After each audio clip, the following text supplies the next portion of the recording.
Hi friends, welcome to our channel. எல்லாரும் எப்படி இருக்கீங்க? ஸோ நம்மளோட சேனலில் 1 இயர் மேலே ஆச்சுது நான் வீடியோஸ் போட்டு. கிட்டத்தட்ட 1 இயராக நான் எந்த வீடியோஸுமே நான் போடவே இல்லை. ஷார்ட்ஸ் வீடியோஸ் மட்டும் தான் ஷேர் பண்ணிகிட்டு இருந்தேன். இனிமேல் நம்மளோட சேனலை ரெகுலராக வீடியோஸ் அப்லோட் பண்ண போகிறேன். இந்த சேனலில் அடுத்ததாக vlogs, அப்புறமா கிட்ஸுக்கான ஸ்பெஷல் ரெசிபீஸ், ஹெல்த்தியான ஃபுட் எல்லாமே அப்லோட் பண்ண போகிறேன். ஸோ முன்னாடி எந்த அளவுக்கு நீங்கள் சப்போர்ட் பண்ணீங்களோ அதே மாதிரி சப்போர்ட் பண்ணுங்கள். உங்களுக்கு எந்த மாதிரி வீடியோஸ் வேணுன்றதையும் கமெண்ட் பாக்ஸில் கமெண்ட் பண்ணுங்கள். அதே மாதிரி வீடியோஸ் நான் மேக் பண்ணி போடுறேன். காலையிலேருந்து எங்கள் ஏரியாவில் ஃபுல்லாக மழை பெஞ்சிட்டே இருக்குது. ஸோ ஈவினிங் தான் பூ பறிக்கலான்னு சொல்லிட்டு வந்தேன். நேற்று பூ பறிக்கலை, மழை டைம்ன்றதுனால நேற்று பறிக்கலனால நிறைய பூ விரிஞ்சு இருக்குது.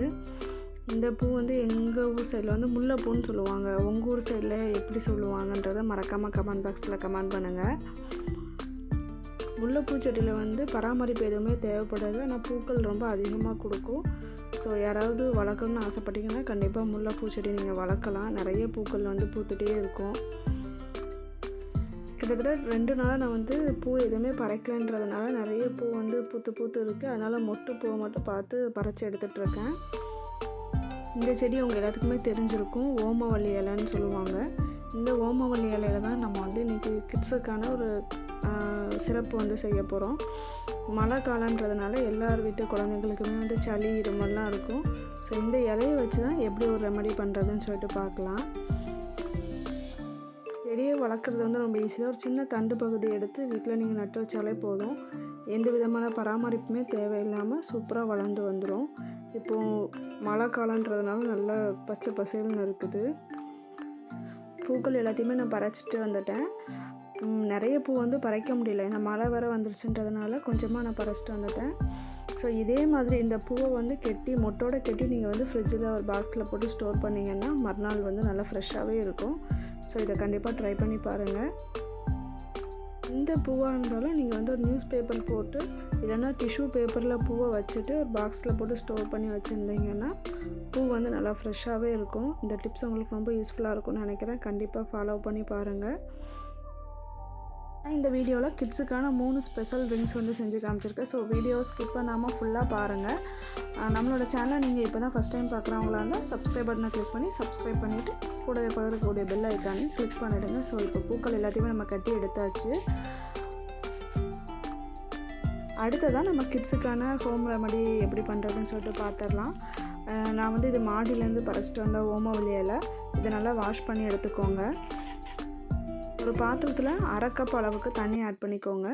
தண்ணி நல்லா கொதிச்சதுக்கப்புறமா நம்ம கழுவி வச்சுருக்க ஓமவல்லி இலையை அதில் சேர்த்துக்கலாம்.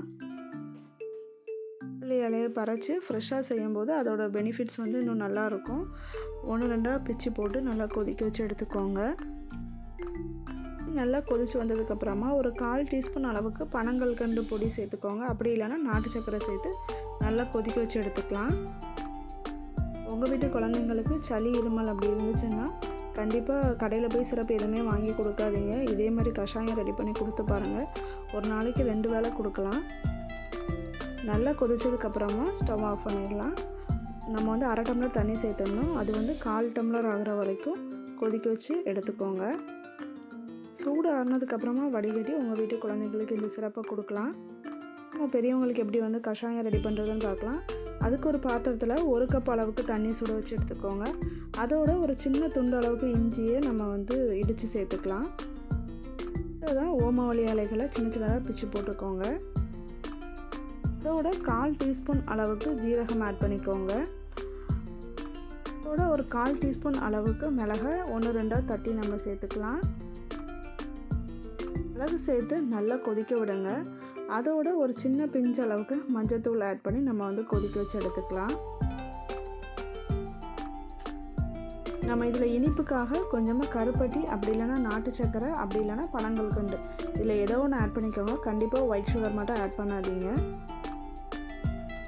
ஸோ நல்லா கொதிச்சதுக்கப்புறமா நம்ம வடிகட்டி எடுத்துக்கலாம்.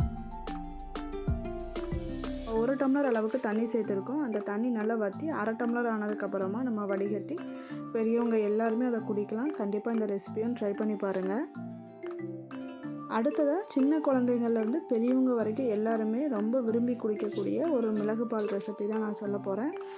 ஒரு பாத்திரத்தில் 1 கப் அளவுக்கு பால் சேர்த்து நல்லா கொதிக்க வச்சு எடுத்துக்கோங்க. கூட 1/4 டீஸ்பூன் அளவுக்கு மஞ்சள் தூள், கொஞ்சமாக மிளகுத்தூள் ஆட் பண்ணிக்கோங்க. உங்கள் கார தேவைக்கு மிளகுத்தூள் ஆட் பண்ணிக்கலாம். மிளகு கொஞ்சம் தூக்கலாகவே ஆட் பண்ணிக்கோங்க. நல்லா கொதிச்சதுக்கப்புறமா நாட்டு சக்கரை அப்படி இல்லைன்னா பனங்கல்கண்டு பவுடர் சேர்த்து வடிகட்டி எடுத்துக்கலாம். இது போல் சின்னவங்கலேருந்து பெரியவங்க வரைக்கும் எல்லாருமே டெய்லியும் நைட் எடுத்துக்கோங்க. கஷாயம்லாம் ரெடி பண்ணி மழை காலத்தில் உங்கள் குழந்தைங்களும் நீங்களும் கண்டிப்பாக குடிங்க. ஸோ இந்த வீடியோ உங்கள் எல்லாருக்குமே பயனுள்ளதாக இருக்கும்னு நினைக்கிறேன். இந்த வீடியோ உங்களுக்கு பிடிச்சிருந்துச்சுன்னா மறக்காமல் உங்கள் ஃப்ரெண்ட்ஸ் அண்ட் ஃபேமிலிக்கு ஷேர் பண்ணுங்கள். நம்ம சேனலையும் சப்ஸ்கிரைப் பண்ணிடுங்க. தேங்க்ஸ் ஃபார் வாட்சிங்.